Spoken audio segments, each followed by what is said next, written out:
Bonjour et bienvenue sur le podcast de Périple Humanitaire. Je suis Bertrand Roussard et mon parcours de vie m'a amené à me questionner sur la solidarité internationale, son histoire, ses différentes formes d'action, ses réussites et ses échecs. À travers une série d'interviews, je vous propose de découvrir le monde de l'aide humanitaire grâce à des acteurs de terrain.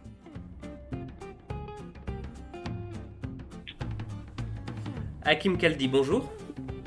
Bonjour. Alors Hakim, tu es actuellement chargé d'études sur le Moyen-Orient et les groupes armés non étatiques pour Médecins sans frontières.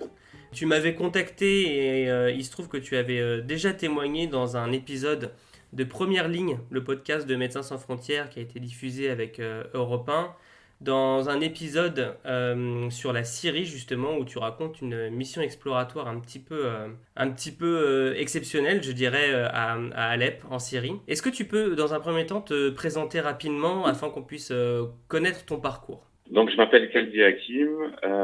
J'ai commencé à travailler dans l'humanitaire en 2001 avec une petite organisation qui s'appelait Enfants du Monde, Droits de l'Homme, dont le président était Yves Vanik, à l'époque de Saddam Hussein, juste avant l'invasion américaine. Et avant ça, j'avais fait des études pour faire de l'humanitaire, parce que j'avais déjà, quand j'étais étudiant, le projet de faire de l'humanitaire. Donc, j'étais passé par une école qui existe toujours, qui est à Bordeaux, qui s'appelle IFED Aquitaine, et en fait, qui est une émanation du Bioforce de Lyon. Donc, grosso modo, c'est des gens du CA de Bioforce à Lyon qui voulaient travailler pas que sur l'urgence, qui voulaient faire aussi du développement. Et donc, il y a eu une petite scission dans les années 80. Et donc, ces gens-là ont été à Bordeaux et ont ouvert Bioforce Aquitaine, qui est devenu IFED Aquitaine. Donc, j'ai fait cette école-là à l'époque parce que c'était une des rares écoles qui a amené au métier de l'humanitaire, sachant qu'elle était orientée développement. Mais même si elle était orientée développement, il y avait des ONG qui venaient se présenter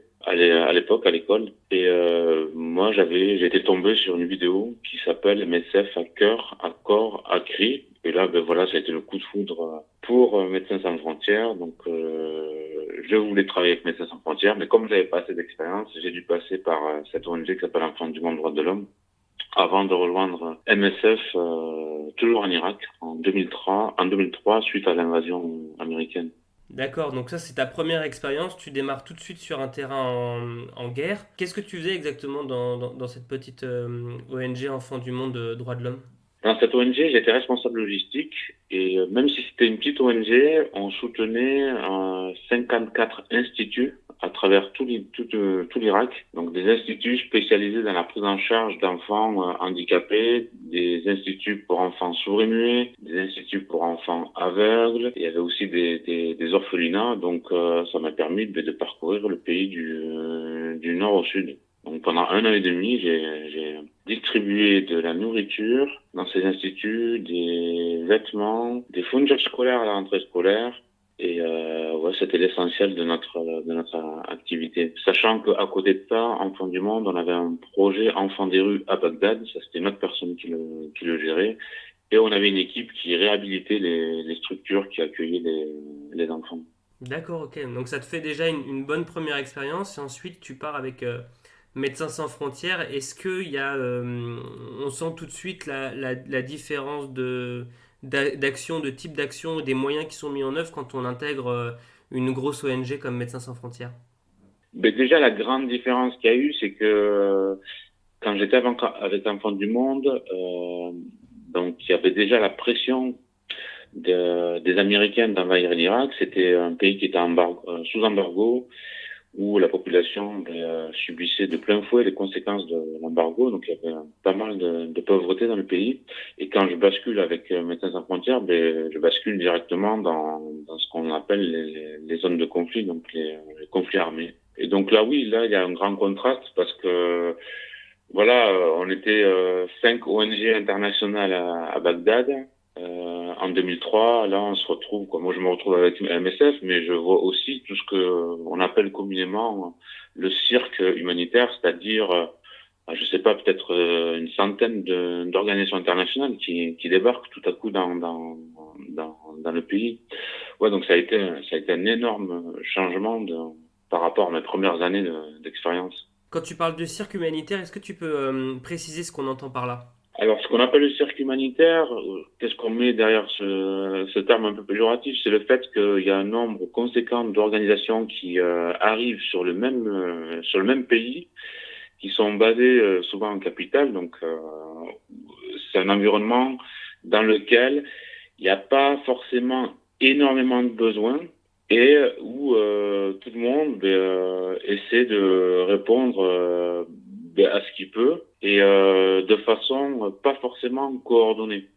Et du coup, on se retrouve dans une situation où, pour citer des exemples concrets, nous, MSF, on fait une évaluation dans un quartier pauvre de Bagdad. Il y a déjà une ONG qui est passée avant nous. Il y a d'autres ONG qui passent après nous. Donc, il n'y a aucune coordination et donc personne n'est au courant de qui fait quoi. Et donc, il n'y a pas de bureau, de cluster des Nations Unies qui permet de s'asseoir tous ensemble et de se dire, ah ben, dans le domaine médical, il y a tant d'organisations et chaque organisation intervient dans tel endroit et dans tel secteur. Donc voilà, en gros, c'est une pagaille et un désordre, un désordre humanitaire.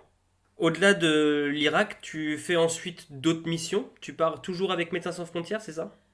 Oui, après, ça a été toute une partie, une grande partie de ma carrière humanitaire. Voilà, j'ai enchaîné sur une dizaine d'années en tant qu'expatrié. C'est-à-dire que ma vie, pendant 10 ans après, ça a été de faire des missions avec Médecins sans frontières sur différents pays et différents contextes d'intervention.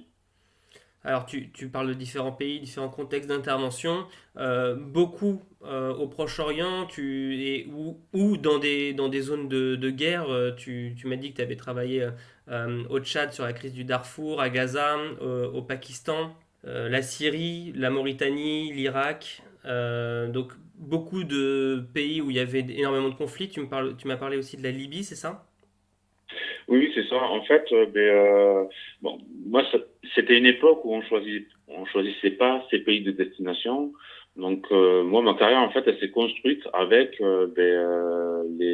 la première décennie de l'année 2000. Donc, il y avait une cyclone Jeanne qui frappe Haïti, donc des inondations. Je vais en Haïti. Je reviens, on me propose de partir au Darfour pour répondre à la crise du Darfour depuis le Tchad, parce que il y avait pas mal de Soudanais qui avaient trouvé refuge dans des camps au Tchad.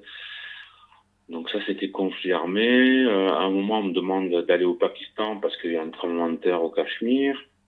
Et après, bon, ça s'est surtout fait sur des zones de conflit, beaucoup plus que des catastrophes naturelles. Toi, tu es au Tchad à la même période où il y a eu l'histoire de l'affaire de l'Arche de Zoé? Alors non, moi j'ai été au Tchad en 2003-2004, donc pour les réfugiés du Darfour, et après je suis parti au Soudan en 2007. Et cette histoire, c'était entre cette période, si je me rappelle bien, donc entre 2006-2007, 2004 et si je me souviens bien. 2007. C'est 2006-2007. 2007. Voilà, mais c'était, ouais, cette histoire d'Arche de Zoé, ça s'est passé entre mes deux missions avec les Soudanais du Darfour. Mm, mm. Ouais, événement un peu marquant dans l'histoire récente de l'humanitaire, si je puis dire. En tout cas, qui avait déjà donné une mauvaise image parfois de certaines actions qui étaient, pour le grand public, hein, considérées comme de l'humanitaire, alors que c'était justement tout l'inverse d'un programme humanitaire. Ouais, pour le résumer simplement, c'était d'habitude on parle d'instrumentalisation de l'aide. Là, pour le résumer simplement, c'était une instrumentalisation des donateurs et des bénéficiaires. Donc, ils ont grosso modo, ils ont fait passer des enfants tchadiens pour des orphelins soudanais, et donc ils ont promis à des familles qui voulaient adopter des enfants, donc des familles qui étaient en France, mais ils leur ont promis des orphelins soudanais. Donc voilà, alors qu'en fait, c'était des Tchadiens. Tout ça, ça en a informé les autorités locales. Et ils sont d'ailleurs fait arrêter et condamnés en Bon, France et au Tchad. emprisonnés. Voilà, emprisonnés au Tchad et après jugés aussi en France. Exactement, ouais. Exactement. Et donc, tu parlais de détournement de l'aide. Toi, tu peux préciser déjà ce que c'est, ce qu'on appelle ce détournement-là? Alors, détournement de l'aide, pour donner une image un peu générale, hein. Sans rentrer dans des détails, grosso modo, dès qu'il y a beaucoup de moyens qui sont mis en œuvre sur des grosses crises, il y a quasiment de façon systématique ce qu'on appelle détournement de l'aide. Pour donner un exemple concret, si des organisations internationales interviennent pour faire de la distribution de nourriture dans un camp de réfugiés qui est assez conséquent, on sait que, par expérience, derrière, soit un groupe armé, soit un État, soit une ethnie qui est massivement représentée dans ce camp de réfugiés, va ponctionner une partie de cette aide. Pour donner un exemple encore plus concret d'actualité d'aujourd'hui, je prends l'exemple du Yémen, où le PAM, le Programme alimentaire mondial, a mis en œuvre une de ses plus grosses opérations d'aide alimentaire de l'histoire. Et c'était en 2019, si je me rappelle bien, il y a le responsable du PAM qui a carrément fait un article, donc ça peut se retrouver sur Internet, il a fait un article pour dénoncer le fait que les Houthis détournaient une partie de cette aide alimentaire, et donc l'aide alimentaire qui détournait, elle était réutilisée pour l'effort de guerre, c'est-à-dire pour recruter des gens, surtout des jeunes, dans les zones qu'ils contrôlent, pour se battre face à l'armée yéménite. Ok, ouais, c'est un excellent exemple. Pour rappel, les Houthis, c'est une des parties au conflit au Yémen, hein. Voilà, qui contrôlent le nord du Yémen et qui se battent contre le gouvernement yéménite officiel, on va dire, qui est supporté par la communauté internationale et aidé militairement par la coalition saoudienne. Et donc c'est une situation aussi particulière parce que les Saoudiens, c'est les principaux bailleurs de l'aide au Yémen. Et donc on se retrouve dans un espèce de cercle vicieux parce que le principal bailleur des grosses agences onusiennes, dont le PAM, finalement finance indirectement les Houthis à travers le fait que l'aide alimentaire est détournée par les Houthis dans le nord du pays. Zone d'ombre et zone de lumière de l'aide humanitaire, là, justement, Exactement. on est en plein dedans. Exactement. Donc voilà, c'est un de ces aspects où on va décrire un conflit, donc le Yémen en l'occurrence, avec la plus grosse opération, une des plus grosses opérations historiquement parlant du programme alimentaire, donc d'aide alimentaire dans un conflit, donc le Yémen. Le principal bailleur de fonds, l'Arabie Saoudite, donc le principal bailleur de fonds de l'aide humanitaire au Yémen, donc ça c'est la lumière. Et dès qu'on passe du côté ombre, en creusant un peu, pour les gens qui s'intéressent et qui travaillent au Yémen, on se rend compte qu'une partie de cette aide alimentaire elle est détournée par les Houthis. Et on se retrouve dans ce paradoxe où l'Arabie Saoudite, qui combat les Houthis au Yémen, les finance indirectement à travers l'aide humanitaire. Et donc, une autre partie d'ombre de ce conflit, c'est le fait que parce qu'on pourrait se demander, mais pourquoi les Saoudiens n'arrêtent pas de financer l'aide humanitaire? Mais justement, il faut attention à ce qu'on appelle le risque image. Donc, ils veulent pas avoir l'image de leur pays qui est dégradée dans le monde. Et donc, pour pas que le pays sombre dans une espèce de chaos économique dans lequel il est déjà, mais surtout qu'il sombre dans la famine, ils sont d'un côté obligés de financer massivement l'aide humanitaire. Sachant qu'au Yémen, il n'y a pas de famine, mais il y a toujours un narratif quand il y a des demandes de financement pour l'aide humanitaire sur le narratif suivant qui dit risque de famine au Yémen. Ouais. Pour rappel, le Yémen, c'est une des plus graves crises humanitaires actuelles et c'est un pays qui est en pleine guerre. Enfin, c'est un conflit qui perdure encore aujourd'hui et je ne sais pas quand est-ce qu'on pourra en voir l'issue. Ouais, ça c'est la grande question. Je vois aussi que tu as été coordinateur projet choléra en Haïti en 2010. Alors pour rappel, en 2010, un immense tremblement de terre touche Haïti. Et juste derrière, une crise de choléra, enfin une épidémie de choléra se propage Mm. sur une partie de l'île. Quand tu parlais de cirque humanitaire tout à l'heure, Haïti est un exemple phare quand on parle de ce cirque humanitaire. Oui, Haïti, oui. Alors en 2010, oui. Alors le problème qu'il y a eu, toujours dans ce narratif de cirque humanitaire, c'est que il y a pas mal d'argent qui est mobilisé pour répondre d'une part au tremblement de terre et après pour la crise du choléra. Et donc voilà, la grande question de tout ça dans la réponse humanitaire, c'est à qui bénéficie de cette aide. Et on se rend compte qu'il y a pas mal de grosses organisations qui tirent plus d'avantages financiers que les Haïtiens eux-mêmes, qui sont les premiers affectés par le tremblement de terre déjà au début de l'année 2010 et après par la suite à la fin de l'année affectés par l'épidémie de choléra. Et pour éclairer un peu ce genre de situation, c'est ce qui s'est passé en République démocratique du Congo avec Ebola. Donc il y a eu une épidémie d'Ebola là, récemment au Congo. Il y a pas mal de millions de dollars qui ont été déversés sur le Congo, qui ont surtout bénéficié aux agences onusiennes. Et il y a eu un tel scandale que il y a des Congolais qui ont commencé à faire des attaques sur des agences onusiennes au Congo.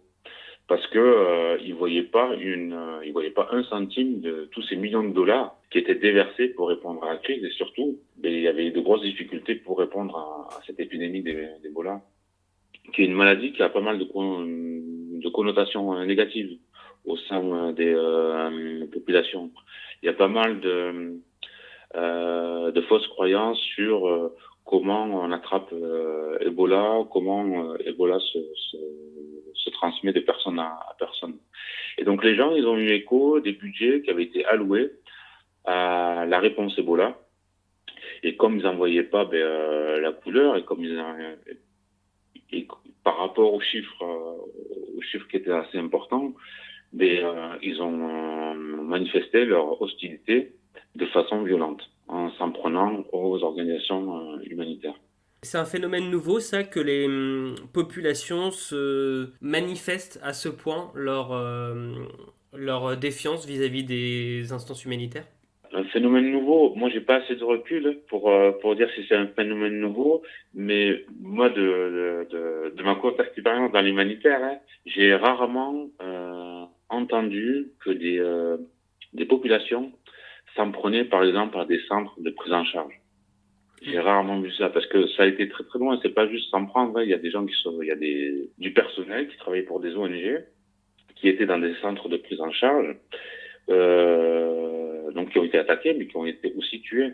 Nous, ce qu'on a l'habitude de voir au niveau de la violence, c'est en zone de conflit, des acteurs du conflit, que ce soit des groupes armés non étatiques ou des États, avec une puissance aérienne, qui vont bombarder ou attaquer des structures médicales. Ça, historiquement parlant, ça a toujours existé. Mais le cas d'Ebola au Congo, moi, j'ai rarement entendu ce genre de choses des populations donc, qui s'en prennent à des centres de soins et qui tuent le personnel qui travaille pour des organisations humanitaires. Ouais, effectivement, là, on est sur un vrai problème d'acceptabilité de l'action humanitaire. Comme tu disais, qui peut être aussi très spécifique, ou en tout cas qui peut s'expliquer par la spécificité des épidémies d'Ebola. Euh, Ce qui est encore différent, effectivement, de ce que toi, tu connais bien, a priori, les conflits armés. Ouais, c'est les contextes dans lesquels je suis le plus souvent intervenu, c'est des contextes sur lesquels j'ai le plus réfléchi. Je suis plus orienté conflit armé que catastrophe naturelle et épidémie, si je devais préciser. Alors, justement, sur les conflits armés, il y a un conflit que tu connais particulièrement bien, sur lequel tu es intervenu et sur lequel tu as réfléchi et tu as même écrit un article dessus, c'est la Syrie. Oui, oui, la Syrie, c'est une guerre civile que je suis depuis le début. Je la suivais par intérêt en 2011. Je me suis rendu pour MSF, donc faire une mission Explore en 2012. Et depuis que je travaille au siège à Paris, ouais, j'arrête pas de suivre ce contexte et parfois faire des visites terrain, donc aller en Syrie. J'ai été pas mal de fois sur le terrain en Syrie depuis le début du conflit, ce qui m'a permis notamment d'écrire cet article. Hmm. Alors pour ceux que ça intéresse, tu racontes, et le podcast est très bien fait, donc je le recommande vraiment d'aller sur le podcast qu'avait fait Médecins sans frontières en partenariat avec Europe 1 qui s'appelle Opération clandestine dans le chaos syrien, où tu racontes justement une opération clandestine. Alors sans en dire trop pour que les gens aient quand même envie d'aller écouter cet épisode, est-ce que tu peux nous expliquer dans les grandes lignes quelles sont les spécificités de cette première mission d'exploration que tu fais avec MSF en Syrie? Grosso modo, nous, on avait commencé à intervenir en zone rebelle en Syrie depuis la Turquie, comme le faisaient et comme le font toujours pas mal d'organisations internationales, mais aussi des organisations syriennes. On avait ouvert un hôpital clandestin en Syrie, proche de la frontière turque. Et le 19 juillet 2012 éclate la bataille d'Alep. Donc c'est un conflit qui est très présent sur les réseaux sociaux, le conflit syrien, depuis le début. Donc on peut voir pas mal d'images diffusées par différents acteurs. Et donc quand éclate la bataille d'Alep, on voit très vite que les groupes rebelles prennent pas mal de terrain, donc pas mal de quartiers, surtout les quartiers sud. Si je me rappelle bien, c'était les quartiers sud-ouest de la ville d'Alep. Et dès les premières semaines, on voit qu'il y a un nombre important de victimes, donc des combattants, mais aussi des civils. Et on n'a pas tant que ça d'afflux de blessés qui viennent sur notre structure qu'on avait déjà ouvert avant le début de la bataille, ce qu'on appelait la bataille d'Alep. Et donc là se pose la question de savoir où vont ces blessés, où ils sont soignés, comment. Voilà, Et de là, malgré l'ampleur du conflit des victimes, vous, à l'hôpital où vous étiez, vous ne voyez pas arriver ces blessés et ces victimes.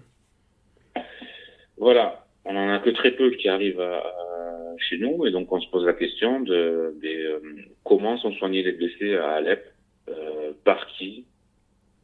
Et donc on décide de lancer une mission exploratoire pour envoyer 2 personnes, donc j'arrive Radol et moi-même pour, en gros c'est faire une enquête, hein, c'est faire une enquête sur euh, quelle structure existe, comment sont pris en charge les patients, jusqu'à quel niveau de soins ils peuvent être pris en charge, et donc répondre aux questions qui nous permettront de savoir pourquoi ces blessés finalement n'arrivent pas chez nous. Sachant que là, il faut que j'apporte une précision. Nous, en général, Médecins sans frontières, dans un conflit armé, on va pas sur la ligne de front soigner des blessés, parce qu'il faut garantir la sécurité de nos équipes.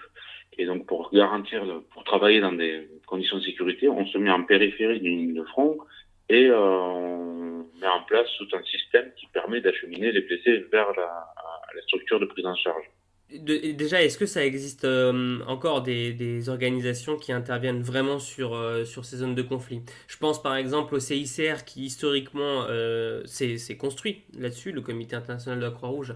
Est-ce que Mm. eux-mêmes interviennent encore sur ces zones de conflit? Le CICR, c'est un cas particulier parce que le CICR, ils ont un mandat international, un mandat que nous, on n'a pas, les ONG, par rapport aux conventions de Genève, qu'on peut appeler communément le droit de la guerre. Et donc, à partir du moment où un pays a signé les conventions de Genève, il y a une légitimité pour le CICR d'intervenir. Mais ce qu'il faut savoir, c'est que le CICR n'a pas... les activités médicales, c'est pas le fer de lance du CICR. Le CICR, il va surtout intervenir dans des zones de conflit, donc dans des pays qui ont signé les conventions de Genève, pour rappeler le droit, ce qu'on appelle le droit humanitaire international, rappeler les droits et les devoirs des acteurs dans des conflits, pour faire ce qu'on appelle aussi de la protection de certains, donc des civils, de certaines catégories de personnes qui subissent ou qui sont acteurs des conflits.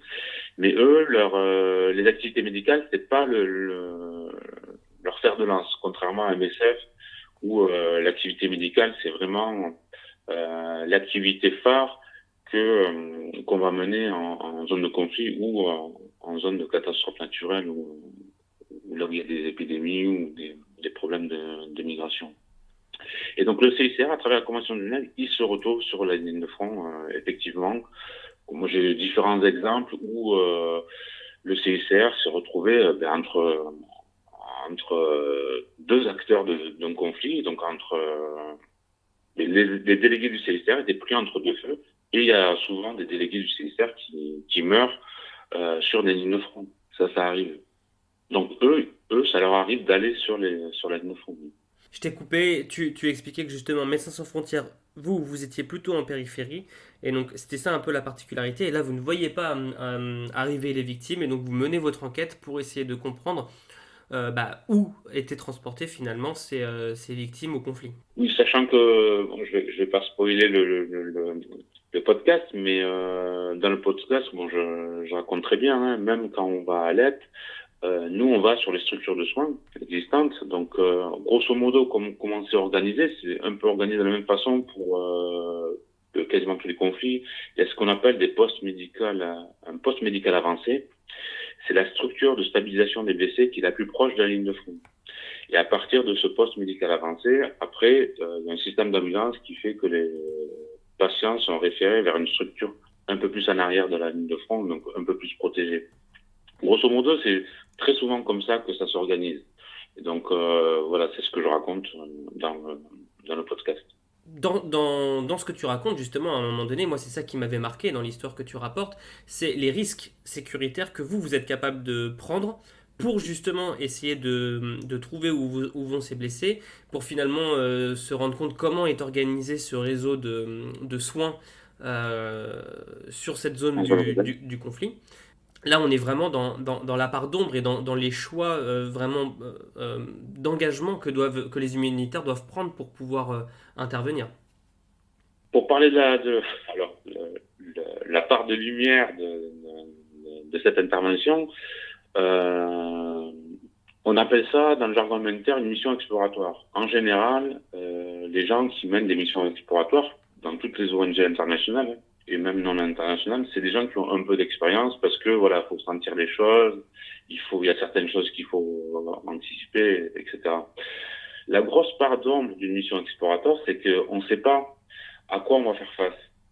Et donc, on va se baser sur notre expérience pour faire face à l'imprévu. Après, il y a pas mal de choses qui relèvent de l'expérience. Il y a des gens de confiance sur lesquels on va s'appuyer. Il y a des réflexes qu'on a acquis parce que voilà, on a fait plusieurs missions, on s'est déjà retrouvé dans d'autres zones de conflit qui sont quasiment similaires, hein, même si on change de zone géographique ou de pays. Et donc la grosse part d'ombre, c'est finalement à quoi on va faire face, comment on va y faire face, et le tout en sachant que dans une mission classique, je veux dire par là une mission classique, quelqu'un qui part en mission, même en zone de conflit, en général, l'organisation humanitaire a tout un système et des procédures de sécurité. Donc les gens sont briefés, les risques sont déjà identifiés. Avant que les gens aillent sur le terrain, on leur dit, bon voilà, les risques auxquels vous allez faire face, c'est un tel, un tel, un tel. Les mesures de protection qu'on a mis en place pour nos équipes sur le terrain, elles sont un tel, un tel, un tel. Et donc il y a ce qu'on appelle un guideline sécu et des procédures à suivre au cas où les choses évoluent. Là, il n'y a aucune règle de sécurité. Il n'y a aucune règle de sécurité parce que justement c'est de l'imprévu et on peut rien anticiper.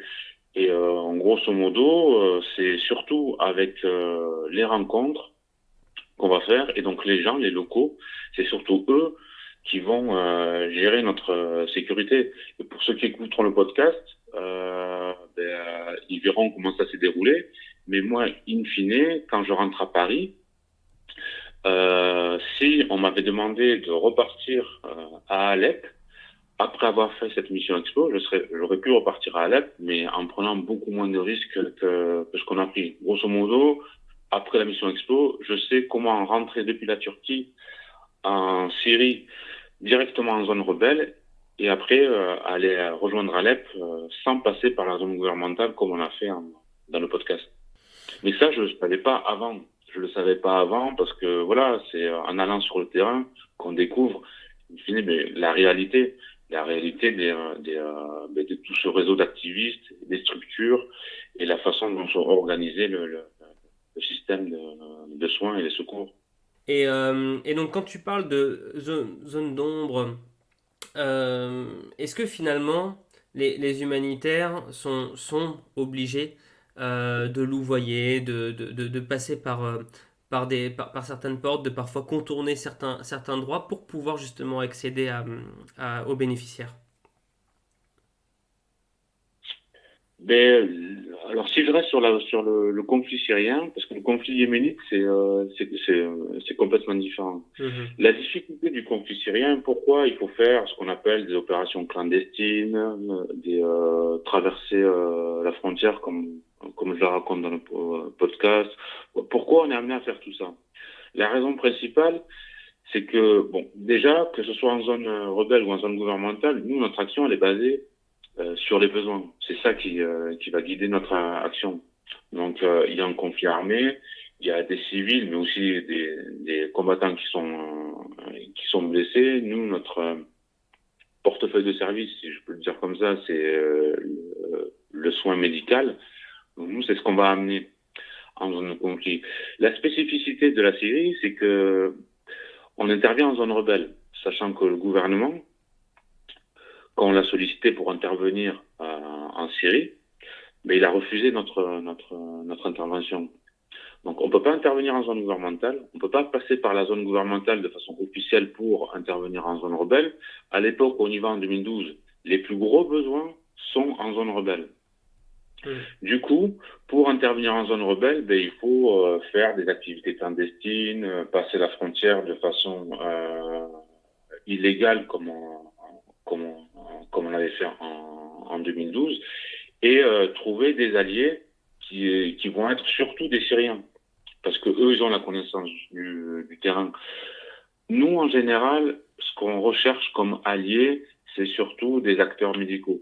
C'est ce qui s'est passé dans le podcast. Notre principal allié, c'est un médecin syrien d'Alep qui a l'habitude d'amener de l'aide depuis la Turquie jusqu'à Alep et qui connaît tout le monde. Donc c'est une personne qui nous ouvre toutes les portes finalement. Après, en zone de conflit, la problématique auquel il faut faire face, donc toujours en zone rebelle, c'est qu'il y a des acteurs armés et forcément il faut négocier avec ces acteurs armés. Et qu'est-ce qu'on va négocier avec ces acteurs armés? C'est accès aux bénéficiaires, donc aux besoins, et deux, une protection. Une protection, ce qui se négocie, c'est la protection, donc la sécurité de nos équipes et des structures médicales. Euh, Dans ce que je raconte là, dans ces négociations, il n'y a rien d'extraordinaire, hein, parce qu'on se retrouve toujours autour d'intérêts convergents. Les acteurs armés, ils ont une population qui est sous leur contrôle, parce qu'ils contrôlent un territoire. Ces populations ont un besoin de services de base. Parmi ces services de base, il y a besoin de soins médicaux, et nous, on vient offrir ce service. Donc l'acteur armé, il nous autorise pas à intervenir parce qu'on s'appelle MSF, parce qu'on est une ONG internationale, ou parce qu'on affiche des principes de neutralité, d'impartialité ou d'indépendance. Pas du tout ça. Ils nous acceptent parce que on se retrouve sur cet intérêt convergent qui est le fait qu'on amène des soins de santé gratuits. On va prendre en charge les besoins des populations. Et ce groupe armé contrôle un territoire sur lequel il y a des populations qui ont des besoins de base, notamment des besoins médicaux. Voilà pour le résumé. Dans la connaissance que tu as toi maintenant donc je rappelle ton poste, hein, tu es chargé d'études sur le Moyen-Orient pour Médecins Sans Frontières, sur les groupes armés non étatiques, c'est ça? Oui, c'est ça, ouais, les groupes armés non étatiques. Ouais. Est-ce que tu peux expliquer concrètement quel est ton rôle au sein de cette ONG à ce poste-là? Alors, mon rôle, quoi, en fait, euh, moi j'ai rejoint le siège de MSF à Paris en 2015 dans une unité qu'on appelle conflits armés transnationaux, qui a été créée sur le diagnostic suivant: les acteurs non étatiques, notamment les groupes djihadistes, Al-Qaïda, mais surtout l'État islamique, parce que là c'était vraiment l'avènement de l'État islamique. Ces acteurs armés nous posent de plus en plus de problèmes sur le terrain. Ils réduisent notre espace de travail parce que ils limitent notre accès et parce qu'ils nous exposent à des problèmes de sécurité, notamment le problème de kidnapping.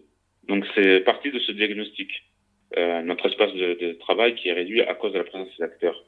En même temps, il y avait le diagnostic pointait le fait qu'il y avait un déficit au sein de Médecins sans frontières sur la connaissance de ces groupes. Pour le dire de façon un peu vulgaire, quoi, pour le vulgariser, hein, pour que les gens comprennent, grosso modo, les gens chez MSF qui intervenaient en zone de conflit, notamment au Moyen-Orient et en Afrique, quand ils voyaient un acteur armé avec une barbe, ils disaient un barbu, sans faire la distinction entre un groupe armé qui est affilié, on va dire, aux frères musulmans, un groupe armé qui est laïque, comme certains combattants de l'armée syrienne libre, mais qui vont avoir des attributs qui pourraient laisser penser ils sont affiliés religieusement, des groupes armés qui se revendiquent d'Al-Qaïda, des groupes armés qui se revendiquent de l'État islamique, parce qu'il y a des différences entre tous ces groupes, même entre Al-Qaïda et l'État islamique, qui sont des groupes djihadistes, il y a aussi des différences. Donc voilà, il y avait un déficit de connaissance de ces groupes, et donc nous, notre travail, il a consisté à faire un travail d'acculturation au sein du département des opérations de Médecins sans frontières pour, grosso modo, former les responsables opérationnels à Paris sur la distinction entre ces groupes, la distinction entre les agendas politiques de ces différents groupes, et surtout comment engager ou pas des négociations pour intervenir dans des zones où sont présents ces groupes. Donc ton travail consiste beaucoup à faire de la recherche et de la veille sur ces différents conflits, c'est ça? Voilà, donc c'est pour le résumer, ça serait de la veille contextuelle, donc sur le Moyen-Orient, sur les pays du Moyen-Orient, donc suivre les contextes, et notamment les conflits, donc la situation politique, et faire une veille, donc suivre l'activité de tous ces groupes armés non étatiques. Alors que peux-tu nous dire justement sur ce que tu connais de l'importance que les ONG ont à se former sur ces sujets-là, de façon générale? Bon alors, sur la veille contextuelle, si on parle de sécurité, bon, maintenant toutes les ONG ont ce qu'on appelle des référents sécurité, donc des gens qui sont basés au niveau des sièges et qui apportent toute une réflexion et toute une aide sur la gestion de la sécurité sur le terrain. Si on parle de sécurité, il faut savoir que la connaissance du contexte, donc des acteurs, les différents acteurs, leurs buts politiques et toute l'analyse de contexte au niveau d'un politique, au niveau d'un pays, ça c'est le premier élément de la sécurité, de la gestion de la sécurité pour les organisations humanitaires. Donc ça c'est un travail que tout le monde fait au niveau de la sécurité. C'est pas juste propre à Médecins sans frontières. Chaque ONG qui travaille surtout en zone de conflit, elle doit apporter une attention particulière à la veille contextuelle et donc à l'analyse de ce qu'on appelle l'analyse de contexte. Comment est-ce que c'est possible de s'approcher d'un groupe armé, mettons, djihadiste, islamiste, qui aurait des velléités de s'en prendre directement à des Européens ou voire de cibler spécifiquement des humanitaires? Bon, moi je fais une distinction entre les groupes qui sont affiliés à Al-Qaïda et les groupes qui sont affiliés à l'État islamique. D'accord. Après, l'État islamique, il y a encore une autre distinction à faire. Donc, grosso modo, les groupes qui sont affiliés à Al-Qaïda, ils sont pas tant que ça, ils représentent pas tant que ça une menace pour les acteurs humanitaires. Ou pour le dire différemment, beaucoup moins que l'État islamique. Je veux dire par là que c'est possible de négocier avec un groupe djihadiste affilié à Al-Qaïda. C'est possible, il y a plein d'exemples qui ont montré que pas mal d'acteurs humanitaires l'ont fait. Le problème, il se pose avec l'État islamique. L'État islamique, il est apparu en Irak en 2006, il s'appelait l'État islamique en Irak. À partir du moment où la guerre civile a commencé en Syrie, donc ils sont devenus un groupe transnational. Ils ont changé de nom en 2013, ils sont appelés l'État islamique en Irak et au Levant, ou l'État islamique en Irak et en Syrie. Quand il s'appelait l'État islamique en Irak et en Syrie, donc en 2013-2014, il y avait possibilité pour des acteurs humanitaires de négocier avec eux. Et c'est une partie de l'article que j'ai écrit dans le livre Violence extrême, dans l'article Les pratiques humanitaires de terrain à l'épreuve du conflit syrien de 2011-2018. J'explique que on est à Kabassine, qu'il y avait différents groupes rebelles qui étaient présents, et qu'à un moment, l'État islamique en Irak et en Syrie a pris le contrôle de la ville de Tabassine. Et l'émir de l'État islamique en Irak et en Syrie est venu voir MSF, nous a donné un papier, donc garantie de sécurité, papier qui dit MSF peut rester travailler à l'hôpital de Tabassine, peut soigner tous les blessés, donc sans discrimination, et hommes et femmes peuvent rester. Ok. Donc ça, c'était une base où on pouvait encore négocier. Le problème s'est posé à partir de juin 2014, et même un peu avant juin 2014, parce qu'ils ont commencé à kidnapper des humanitaires. Mais moi, je considère que depuis que l'État islamique est devenu État islamique, quoi, depuis qu'il s'est autoproclamé et auto-nommé État islamique, ça c'est mon avis à moi, ça engage que moi, on ne peut pas négocier avec ce groupe. C'est un groupe qui est totalitaire, c'est un groupe qui accepte pas d'autres aides humanitaires que celles qu'il peut fournir aux civils. C'est un groupe qui est hyper violent et malgré tout ce qui a été après tout ce qui a été médiatisé de tous les crimes qu'il a commis, parce que je sais que c'est toujours les mêmes choses, hein, qu'on parle des États islamiques en Syrie, les Yazidis, oui, c'est très très grave ce qui s'est passé avec les Yazidis, mais on a commencé à en parler surtout quand il y a eu des crimes par les Yazidis. Mais moi, je tiens toujours à souligner que les principales victimes de l'État islamique en Irak et en Syrie, et l'État islamique à partir de 2014, c'est des musulmans sunnites, irakiens et syriens. C'est eux les principales victimes de l'État islamique. Et pour moi, il n'y a rien à négocier avec ce groupe. C'est pas possible de négocier avec ce groupe de la connaissance que j'en ai. Mais je vais me justifier pourquoi je peux pas.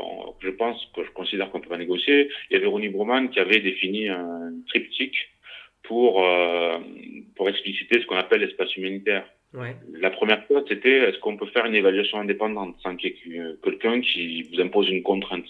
Donc, avec l'État islamique, on peut pas faire d'évaluation indépendante. C'est pas possible qu'ils nous donnent un accès, qu'on puisse faire une évaluation des besoins indépendante. Ça, c'est pas possible. Le deuxième problème qui va se poser, c'est la délivrance de l'aide. Il y aura forcément l'État islamique qui va vouloir récupérer cette aide, ce qu'il faisait à l'époque, quand ils étaient en Syrie, qu'ils avaient le contrôle territorial. Il y avait des ONG qui envoyaient de l'aide, notamment le PAM et d'autres, hein. Ils enlevaient les cartons du PAM et ils mettaient des cartons de l'État islamique. Et le troisième gros problème qu'ils vont poser, ils vont jamais permettre, s'ils autorisent une ONG à intervenir, ils vont jamais permettre à cette ONG, ils vont jamais lui permettre de vérifier la destination de l'aide. C'est-à-dire que les bénéficiaires à qui devaient arriver cette aide, qu'elle leur est bien arrivée. Donc voilà, en m'appuyant sur ce triptyque, je peux dire qu'il n'y a rien à négocier avec l'État islamique. C'est pas possible. Est-ce que ça veut dire que les zones contrôlées par l'État islamique sont des zones où il n'y a pas de possibilité d'intervenir en tant qu'humanitaire? Il y a des choses qui se font. Il y a des négociations sur certaines zones qui sont possibles. Mais moi, si on me pose la question, hein, si on me dit oui, est-ce que tu serais prêt à aller ou à envoyer des gens en zone tenue par l'État islamique, moi, j'enverrai personne. Parce qu'au-delà de tout ce que je viens d'exposer, depuis que je les suis, je sais qu'il y a un énorme roulement au niveau des émirs, donc des responsables locaux de l'État islamique, et un accord de sécurité qui va être négocié avec un de ces émirs, il peut très bien, très vite, être remis en question dès que cet émir en question est remplacé par un autre émir. Donc voilà, il y a pas mal de composantes qui font que c'est un exercice périlleux et même dans lequel je m'engagerai pas. De ce que je connais. Hein.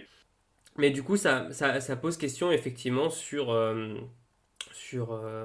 cette possibilité d'aide humanitaire. Là, on parlait sur des organisations internationales. Si je reviens sur la Syrie et sur l'anecdote que tu donnais justement dans ton podcast, donc je rappelle Médecins sans frontières avec Europe 1, un podcast qui s'appelle Première ligne, où tu décris cette opération clandestine. Tu fais le constat aussi qu'il y a déjà énormément d'associations qui agissent en local, des associations syriennes. Est-ce que tu... Oui. Quel est le rôle finalement d'une grosse ONG comme Médecins sans frontières quand elle intervient dans une zone où il y a déjà énormément de solidarité locale, si je puis dire, ou en tout cas d'organisations qui sont mises en place pour répondre aux besoins sur place? Oui, alors là, je vais faire une petite parenthèse sur la solidarité locale. Donc, on est toujours dans ombre et lumière, hein. Donc, la lumière, c'est les ONG internationales qui débarquent dans un conflit comme la Syrie et qui déploient leurs activités. L'ombre, c'est le fait que dans une zone de conflit, mais aussi dans une zone de catastrophe naturelle, hein, les gens qui sont là et qui vivent sur ces lieux de conflit ou de catastrophe naturelle, ils attendent pas qu'une ONG internationale arrive pour Mm. délivrer de l'aide. L'aide, elle s'organise déjà localement. Et c'est principalement les locaux qui vont développer cette aide d'un point de vue local. Une des spécificités du contexte syrien, c'est que les Syriens eux-mêmes se sont spécialisés sur la création de nouvelles organisations humanitaires, mais exclusivement syriennes. Après, il y a une raison qui est liée à ça, c'est que bon, non seulement, comme je viens d'expliquer, les locaux, en général, ils n'attendent pas que les organisations internationales elles viennent pour délivrer de l'aide, mais en plus de ça, dans le conflit syrien, très vite, à partir de 2014, surtout, s'est posé le problème de l'accès des expatriés, donc du personnel international des organisations humanitaires. Mm. Et pour pallier à ce déficit d'accès, il fallait passer par des Syriens, parce que les Syriens, ils ont toujours accès à la Syrie. Depuis la Turquie, de façon, je dirais, naturelle, elle autorise des Syriens donc, à vivre en Turquie, mais aussi à traverser la frontière d'un point de vue légal avec un passeport pour aller en Syrie fournir de l'aide. Ce qui est beaucoup plus dangereux pour un expatrié. Après, il y a une responsabilité aussi légale de la Turquie vis-à-vis des ressortissants des différents pays. Si elle laisse, en gros, elle devrait endosser la responsabilité d'avoir autorisé des étrangers à entrer en zone de conflit. Donc, du fait de l'accès, il y a aussi l'accès a permis à pas mal de Syriens d'être les principaux acteurs de l'aide humanitaire en Syrie. Et ça, c'est quelque chose que tu vas retrouver, j'allais dire systématiquement, dans différents terrains humanitaires, des ONG, comme tu disais, qui agissent, enfin, des associations qui agissent déjà en local pour répondre aux besoins. Oui, après, bon, là, je vais dire des propos que j'assume, il n'y a aucun problème, hein, je les assume totalement. Grosso modo, hein, dans le monde de l'humanitaire, on considère que les organisations internationales occidentales, c'est surtout elles qui délivrent de l'aide humanitaire, et on a tendance, mais même au sein des organisations humanitaires occidentales, à marginaliser, voire ostraciser les petites ONG locales ou les petits réseaux d'aide qui se sont développés dès les premières minutes. Et qu'est-ce que ça a comme conséquence? Est-ce que ça peut entraîner justement de la défiance vis-à-vis des grandes organisations internationales, comme on en a parlé tout à l'heure avec le Congo et la crise Ebola, ou est-ce que ça peut nuire tout simplement à l'aide humanitaire en fait?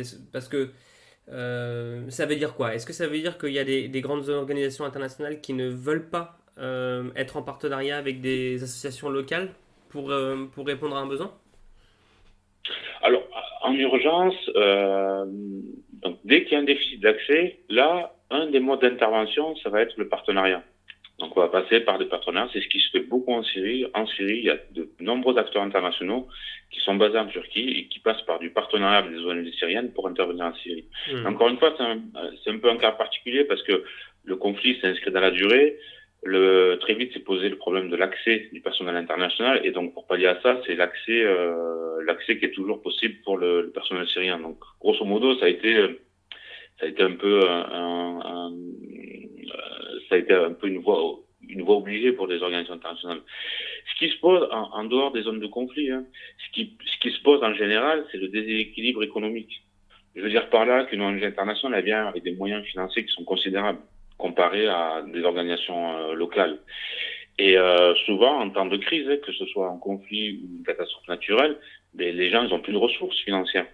Et donc, ils vont aller essayer de travailler avec l'ONG internationale parce qu'il y a ce déséquilibre financier qui fait que l'ONG internationale qui vient de l'étranger, elle vient avec cette capacité financière que vont pas toujours avoir les ONG locales. Est-ce que toi, tu vois d'autres points que tu aurais aimé aborder justement sur cette thématique ombre et lumière dans l'aide humanitaire? Oui, ouais, j'ai d'autres points. C'est toujours dans ombre et lumière, c'est que très souvent, du côté de la lumière, on va placer les expatriés. Oui. Comme si l'expatrié, quand il revient de Syrie ou, je sais pas, du Congo ou d'Haïti, comme si sa parole était plus légitime qu'un staff national. Alors que, alors que l'expatrié, l'expérience de l'expatrié, alors je parle d'intervention d'urgence, hein, son intervention, elle est limitée dans le temps. Ça va être un mois, ça va être 3 mois, ça va peut-être être 6 mois.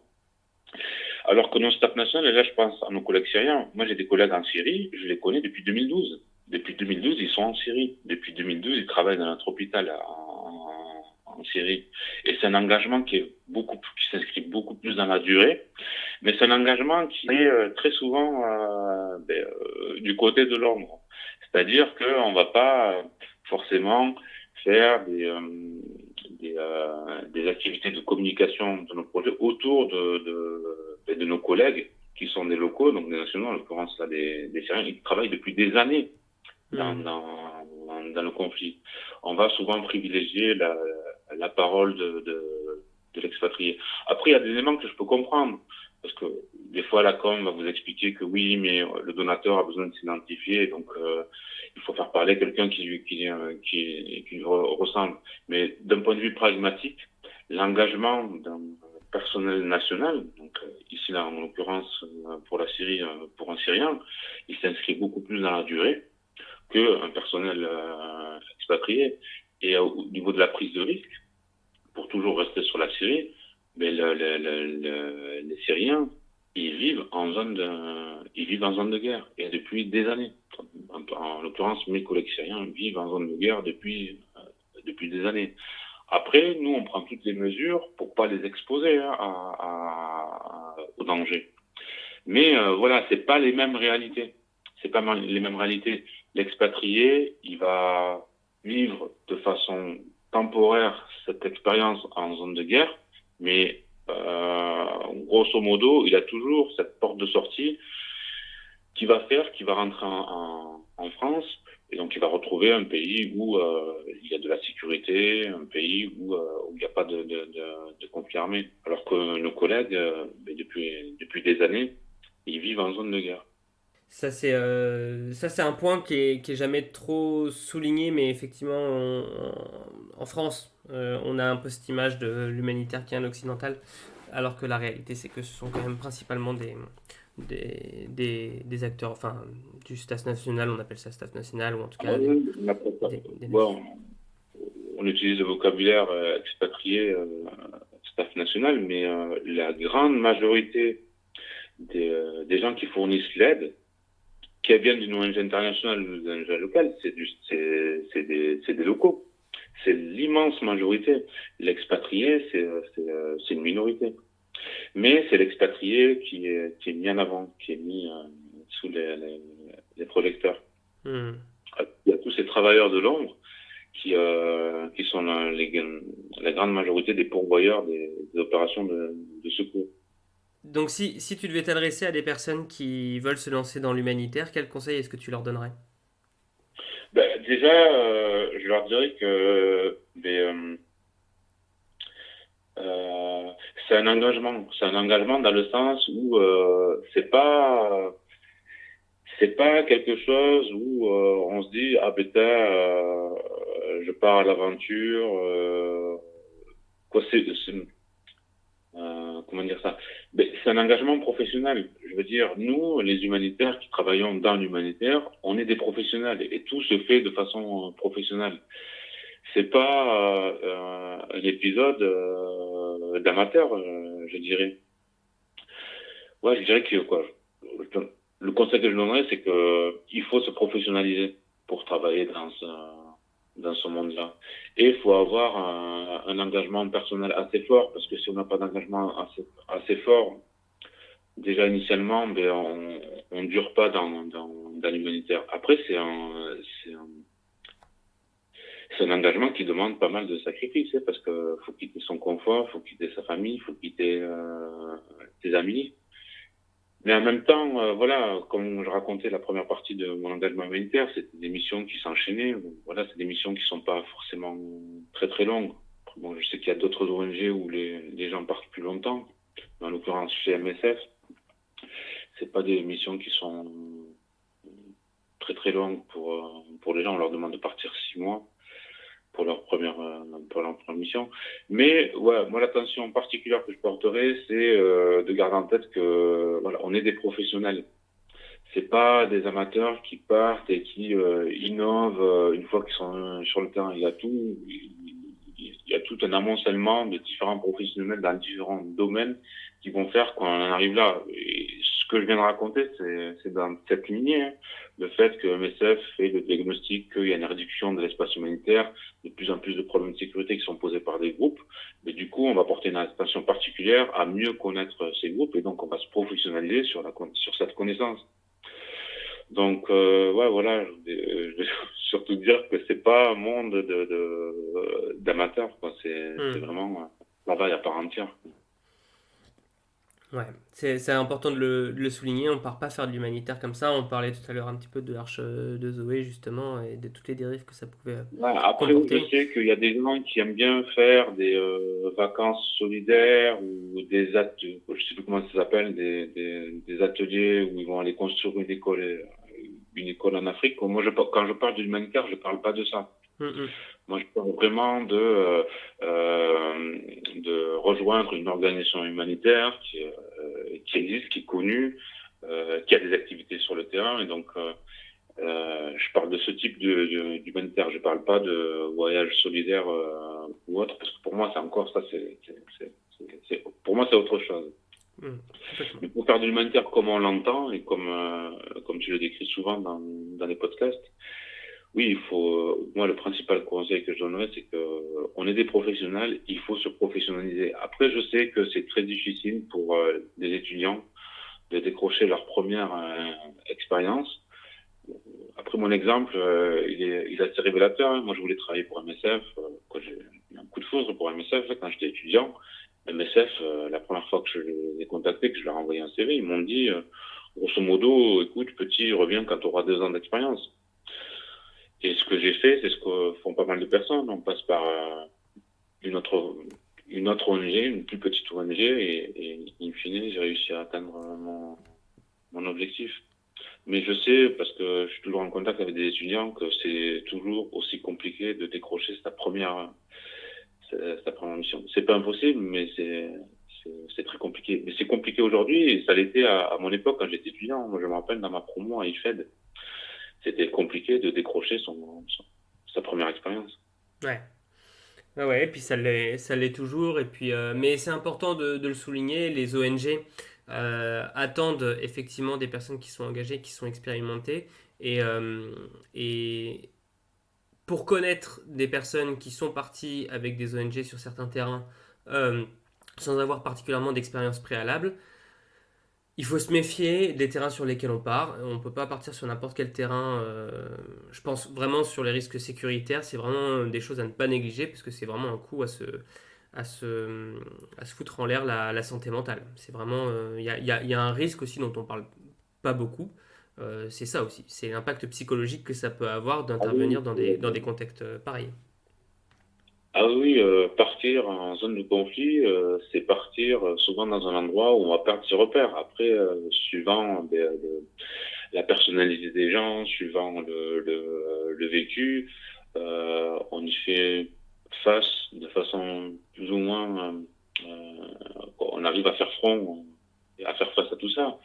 Mais après, voilà, quand j'insiste sur le professionnalisme, on a aussi ce professionnalisme au niveau de la sécurité où il y a tout un arsenal de mesures qui sont mises en place pour garantir la sécurité de nos équipes et de nos structures. Donc, ouais. Et le conseil aussi que je donnerais, c'est que c'est bien pour des étudiants, hein, qui veulent faire de l'humanitaire d'avoir un engagement associatif.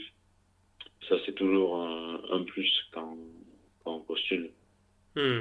Moi, là, je raconte mon histoire de MSF, mais moi, j'ai été bénévole à la CIMAD. J'ai accompagné des migrants pour faire tout ce qu'on appelle la domiciliation, pour rédiger leur parcours de vie pour l'OFPRA. Je les ai amenés à l'ASE, à l'aide sociale à l'enfance, pour ceux qui avaient des enfants. Quoi, j'ai ce type d'engagement associatif aussi. J'ai pas que du MSF. Ça, c'est important de le préciser aussi, la solidarité, elle se fait pas qu'à l'étranger, quoi. Elle peut démarrer aussi en bas de chez soi. Ouais, ouais. Et aussi, j'ai été aussi éducateur SP, j'ai été éducateur en MEX, en maison d'enfants caractère social, j'ai été éduc de rue, quoi. J'ai fait d'autres choses que du MSF, même si MSF, ça a toujours été mon principal fil conducteur dans ma carrière professionnelle. D'accord, ça a été. Ton premier métier, c'était éducateur spécialisé? Non, non, non, moi Non. j'ai fait des études pour faire de l'humanitaire. Donc mon premier métier c'est humanitaire, même si c'est générique comme terme. Mon premier métier c'est humanitaire, mais j'ai eu des phases où j'ai voulu travailler dans le social en France. Et donc je suis devenu éduc par la suite. J'ai travaillé j'ai été bénévole à la CIMAD, mais mon premier métier c'est humanitaire. C'est l'humanitaire. J'ai fait des études pour ça. Ouais. Ok. Bah, en tout cas, merci beaucoup pour ce partage et pour ton parcours. J'espère que tu vas pouvoir continuer dans ta voie. Et je te remercie beaucoup pour toutes ces informations que tu as pu donner pour les personnes qui nous écoutent. Ah, c'est toujours un plaisir de partager. Et bah peut-être pour une prochaine fois, on se refera un épisode spécial. Ça marche. Bah parfait. Merci beaucoup pour cet échange, Hakim. De rien, c'est moi qui te remercie. Passe une très bonne journée. Bonne journée, merci. Salut. Salut. Si ce podcast vous a plu, vous pouvez également le retrouver sur notre site périplehumanitaire.com, périplehumanitaire.com. Vous y découvrirez également de nouvelles interviews, de nouveaux podcasts. Vous pouvez également nous soutenir sur notre page Tipeee. Et bien sûr, si jamais vous aimeriez voir certains sujets abordés ou certains acteurs être interviewés, n'hésitez pas à nous en faire part directement via l'adresse contact du site. Entre-temps, je vous souhaite une très bonne journée et je vous dis à bientôt.